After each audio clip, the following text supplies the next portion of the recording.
To set up mobile hotspot on a Samsung Galaxy S25 Plus, first we need to open a settings on our phone, select connections, and then scroll down until you can find mobile hotspot and tethering. From here, you'll be able to activate or deactivate your hotspot. Additionally, we can click on it to adjust the settings. So let's activate it for now and then change our network's name, how it will be displayed for others. So you can enter whatever network name you like. Then below there's also a password if you want to use it. I will show you a way how to use your mobile hotspot without it later, so stay tuned.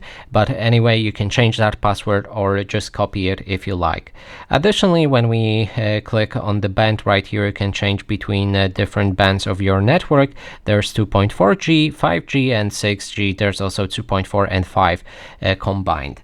And finally, right here, if you want to remove your password entirely from the network, select security and then change to the open, which, as you can see, removes the password. If you want to use password, go for WPA security protocol or any other with WPA. Now, next thing, if we save it, is to use auto hotspot, which will allow you to connect other Samsung devices that are connected to your account automatically with that network and use it.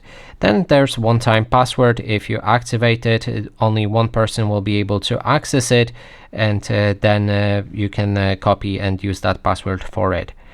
Then there's prioritize real-time traffic, and it will prioritize real-time network traffic such as games and video calls that are sensitive to lag, and you can activate this option if you like. And last thing is to click on the QR code, which allows you to also connect to that mobile hotspot using QR code. And that is everything. Thanks so much for watching.